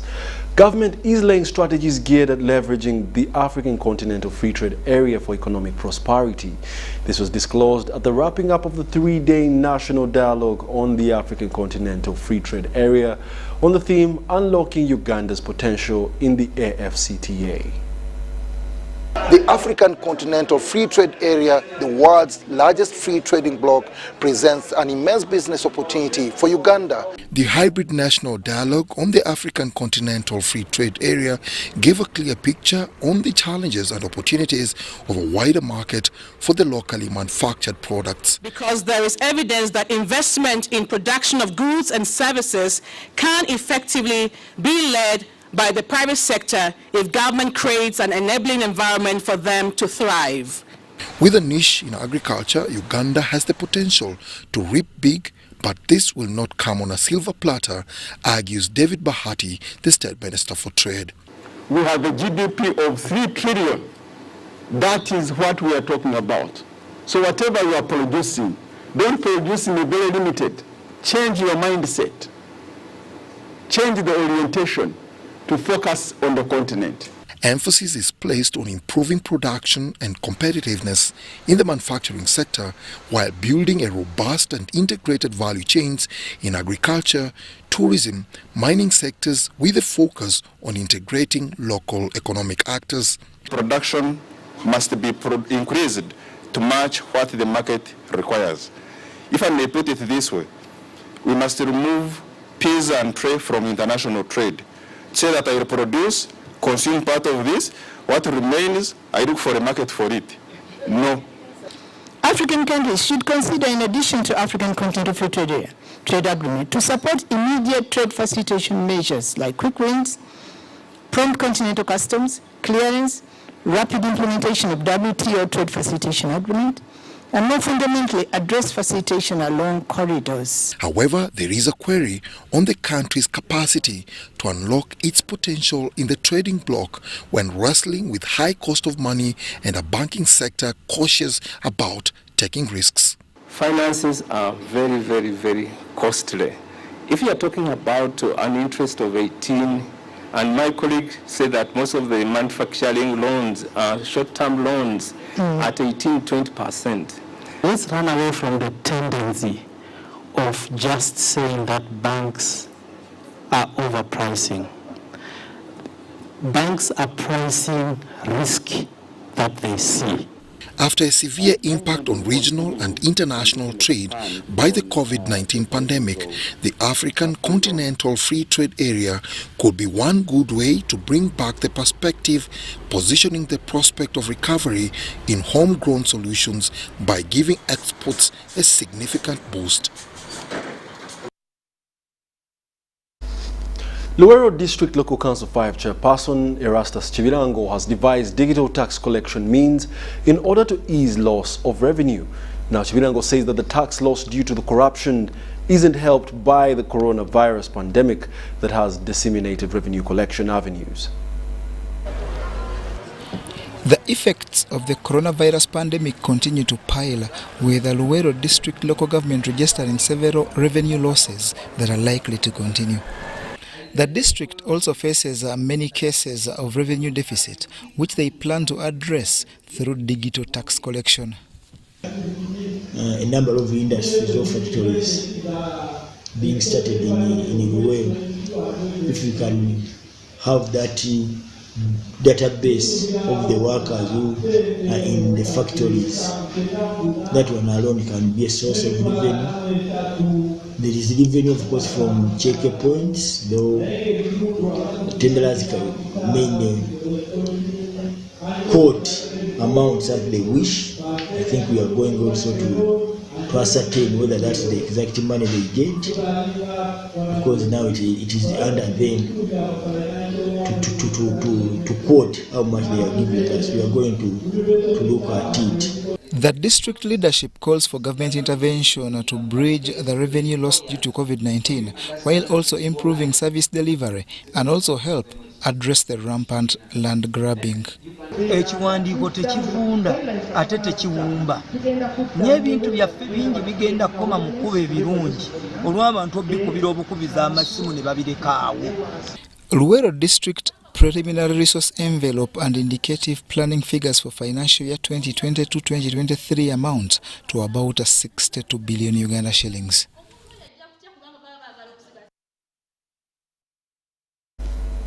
Persistent disorder downtown Kampala is becoming a nightmare and reportedly affecting those operating in shops. The chairman Kampala City Traders Association, Kasita, Musoke Thaddeus Nagenda, attributes this to the laxity and corruption of some personnel, among other reasons. Illegal business operations are mushrooming in Kampala's central business district, causing a lot of congestion on the roads. This includes street vending and hawking of different commodities, food vending, especially at Arua Park. Some political leaders say this is becoming a nightmare for them and a security threat. A nightmare, especially in Kampala Central. The business community are complaining of the mushrooming Batembe, who have now come to their doorsteps. Enforcing SOPs is so hard. Secondly, we have this stellar threat. You find that even if someone has abandoned a bag or a package, it's so hard to recognize and alert your colleagues. So we find that even street vending is a serious security threat. The taxi park around Chiseka Market, just around there. They don't want to venture into other places. And this mindset is giving us a problem. This situation has persisted for some time downtown Kampala, and it is escalating with the current management of KCCA, headed by Dorothy Chisaka. Problem with the time of Jennifer, she was using excessive force and not bothered of what comes out next. And number two, she was funded 100%. Madam Chisaka Wanaraja, and she has nothing. Her budget is more or less a quarter. That's why you see a lot of things are not moving in Kampala Central, because of the funding by government is little. There is that relaxed. We call upon KCCA, let it be very effective on ground. Then, comparing Jennifer Msi and Chisaka, when Chisaka came, we thought that he would deliver. But we are seeing that at least Now she has stabilized. She would have started to act. Jennifer Musisi was very effective because even she fought corruption. According to the business community, KCCA has the capacity to enforce trade order aimed at decongesting Chikubu and other areas. Now, Kasita leadership has threatened to organize business community not to pay trade license next year if this problem persists. Kampala Capital City Authority has embarked on a program to decongest the city, emphasizing that the situation is getting out of hand. It shows that they have that capacity to enforce trade order, but because of corruption. Later, when we are engaging the vendors, they told us they pay 500 to 1 million to KCCA law enforcement officers, which is very unfortunate. Next year, when we are still not contented with trade order, we shall not pay license. Illegality is taking place, but we want to ensure that we do sensitization. We are going to continue. We have been doing sensitization, but we want to continue with our sensitization. So we continue sensitizing the public to understand the need for them to diversify from staying in the city center and go to other places. The Mayor, Kampala Central Division, Salimu Uhuru, proposes that vendors and hawkers be relocated peacefully to avoid conflict. He says this is already on the order paper of council to give the vendors an achievable settlement. Kasita urged government to relocate vendors in metropolitan areas to help them grow in business. And we are going to gazette a particular road now for whereby this Batembe can operate without being manhandled, without causing death to some of them. To Gayaza, Achireka, Banda, Mukono, by this time, they would have developed their capacity, business capacity. But every time bribing, these funny arrests, that inconvenience, you find that the business is not stable. Kampala Capital City Authority is constructing markets in different divisions of Kampala and encouraging vendors to relocate there. The only market I think that maybe has some few spaces is I think Usafi Market. And being in that particular area, there's lack of parking. The environment is not favorable for a customer to go there. Because number one, they are fearing the Vachifesi who are around that area. A number of solutions are being proposed, like zoning Kampala and sensitizing the business community to widen compliance. I'm Nafka Farida and Juko Ivan in Kampala. Insurers have been asked to redesign their policies in such a way that they include micro, small and medium enterprises as economies recover from the shock of COVID-19. The financial sector deepening research indicates that only 2% of Ugandan SMEs can afford formal insurance policies, which cannot support the rejuvenation of fundamental economic recovery. Insurance market actors need to rethink about the dynamic approaches to target inclusion of micro, small and medium enterprises to uplift the uptake and also realize their relevancy in contributing to economic growth of different economies. The micro, small and medium enterprises build resilience in the face of shocks. And our focus here was how can we leverage insurance to be able to achieve that, to be able to help these businesses manage their risks. They face a whole range of risks. According to the Financial Sector Deepening Report, indicates only 2% of the total MSMEs can afford formal insurance covers. Insurance vendors are skeptical of the ability by these MSMEs for a necessary premium. In Uganda, over 95% of MSMEs use cell phones for businesses. 37% have no internet access. 66% have no formal business premises.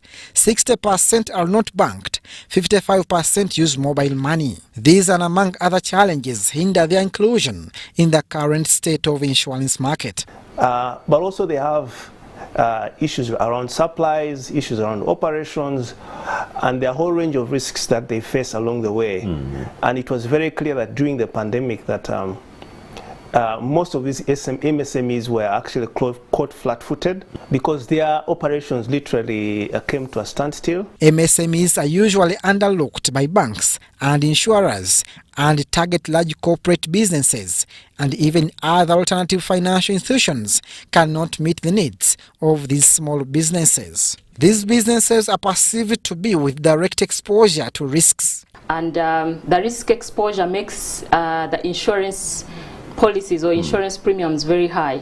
So you find they can't actually afford the insurance covers. Tailored insurance products are recommended to build MSMEs' resilience, especially in this trying moment of recovering from the shock of the pandemic. On how we can all as stakeholders come together and support these MSMEs through different solutions and platforms.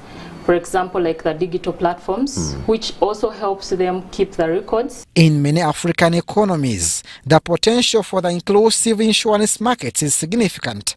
However, this potential is yet to be fully realized due to the high entry barriers for new innovative players. Abdul Nasili Lubwama, UBC News.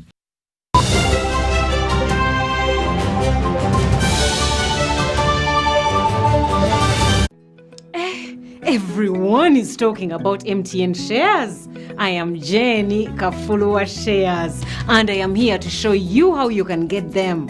First, you need a Securities Central Depository account, or SCD account in short, and you can open one right now using MTN Momo. It's free of charge. Just get your phone and your national ID, and let me show you how. Now, why do you need an SCD account? Well, because every time you get shares in any company, well, including MTN, your shares are going to be kept in this account. But this is not a bank account, and you don't need to go anywhere to open it.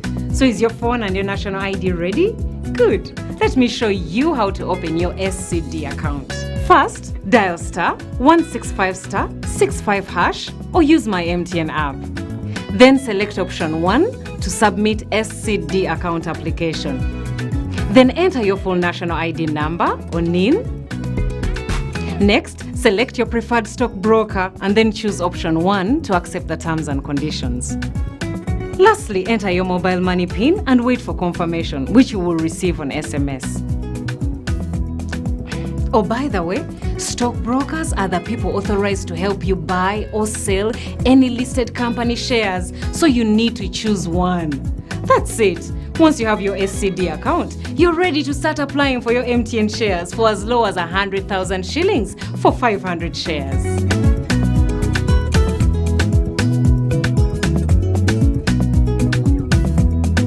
Everywhere you go, MTN.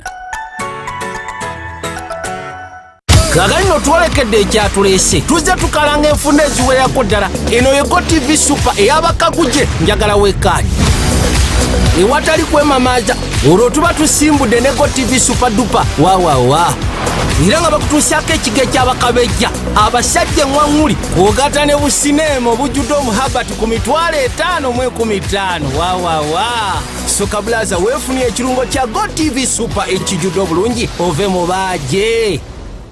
Introducing Learn From Home Data Bundles. Customized bundles for you and your family to study or work seamlessly from the comfort of your home. Use any of these affordable data bundles to connect to your MiFi, routers, laptops, tablets, and smartphones while avoiding unwanted internet exposure and ensuring undivided attention during online classes. Enjoy instant access to Zoom, Microsoft Teams, Google Meet, and selected educational websites.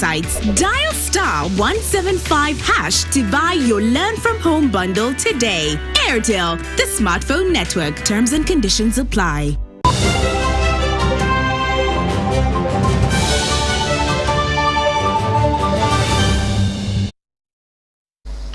Welcome back. It's now time for sports. Omar Mandela has officially been unveiled as Sports Club Villa's president. This ends the club's interim leadership that has lasted since 2018. More details in the story. Sports Club Villa has finally got a new president, with Haj Omar Mandela returning after 17 years, but this time as club president. Congress members, you can come and take up the seats. This ends almost 3 years under interim leadership, but importantly is in line with Federation of Uganda Football Association's insistence on proper governance at the club. In one of the shortest ever inauguration speeches, Mandela committed himself to work. And I promise you now, thank you very much. I won't say anything, I'll say whenever I want to say it. Right now, I want to promise you, we have a lot of work to do. And we will do whatever we can do to make the Upmark well done. Thank you very much. He unveiled part of his management team with Daniel Bakachi as Senior Vice President in charge of Finance and Ahmed Semanda tasked with technical matters. Mohamed Bazirengede is Vice President for Legal and Administration, while Ben Emmanuel Misaga is responsible for Mobilization and Funds Affairs. My role is to mobilize and to bring back funds to watch the games. Because my motto has always been that there is no fun without funds. So that is what I'm going to maintain. And my role, the second role, is going to make sure that we bring the fund coordinator to coordinate all the funds. In his parting notes, former interim committee chairperson Engineer William Onkemba advised the several issues to be addressed for prosperity to return at the 16-time record league winners. He talked working on the club statutes, distinction of roles, emphasis on a youth strategy and strategic recruitment. He also wishes for getting a permanent home ground for the club and addressing of funds interference and indiscipline. John Barnes, Sentamo, reporting. The inaugural British School Kampala Swimming League has entered another match day at British School Kampala in Muyenga. It is cutthroat between the two teams that are still chasing glory. The first ever commercialized swimming league that in fact rewards cash for excellence has just completed its 4th edition, with 5 now left to play.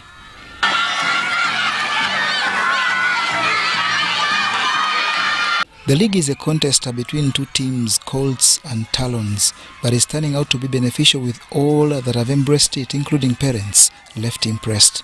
The league basically tries to push the kids to showcase how much they've improved, because you may know how to swim, maybe you know 1 stroke or 2, but can you endure sprinting? Can you handle competition? Can you handle the pressure? Not once, not twice. One of its founder members, Eric Kisero, is optimistic that its nature will help improve quality of swimmers and thus chances of medals at major competition. What's so important for us is creating that new environment for them to understand that it's not just about participating in sports, but this is a career that they are developing for themselves.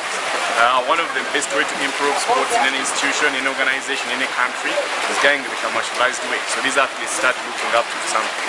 In the competition, the two teams contest a particular swimming style on each outing, with the latest witnessing freestyle. As it stands, Team Talons lead with 3,637 points, but only 235 points better than Team Colts.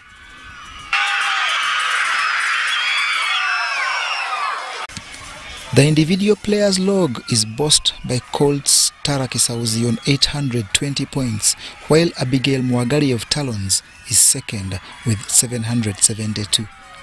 John Barnes, Sentamo, reporting. Uganda's national netball team, the She Cranes, has beaten Zimbabwe 74-47 at the ongoing African Netball Cup in the Windhoek, Namibia city. The She Cranes led from the start to finish in its 5th game of the championship that climaxed with its 5th victory at this championship of 9 nations. In some of the other games played on Saturday, South Africa outclassed Botswana 85-24, while Malawi edged Kenya 62-40. As it stands, South Africa and Uganda remain unbeaten after 5 games and have picked 10 points each, with Uganda in second due to the inferior goal difference. Uganda returns in action on Sunday against Kenya before Monday a date with South Africa, and will climax the tournament on Tuesday facing Malawi.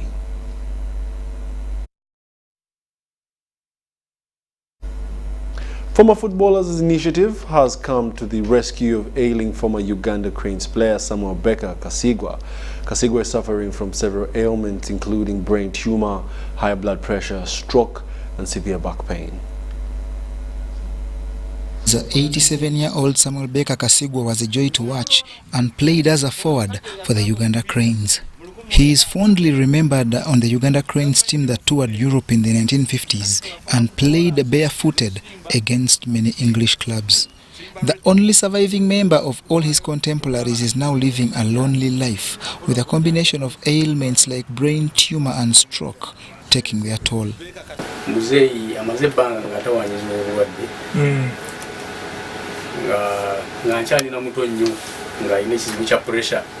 High blood pressure.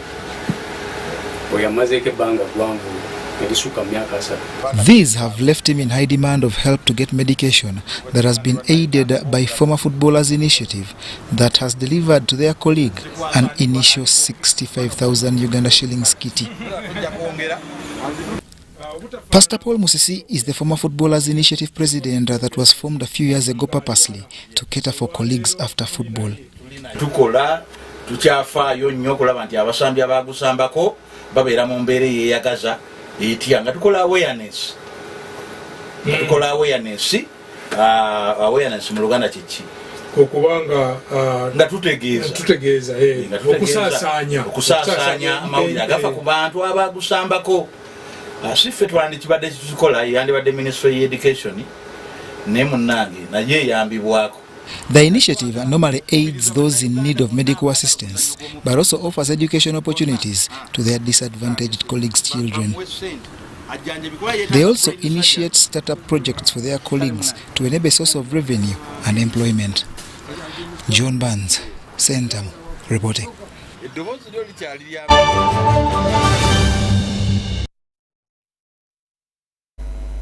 Well, that brings us to the end of our News Tonight edition, 10 o'clock. My name is Wadulo Mark Arnold. Mugalo Muhammad on sign language. Thank you for being a lovely audience, and we must say good night.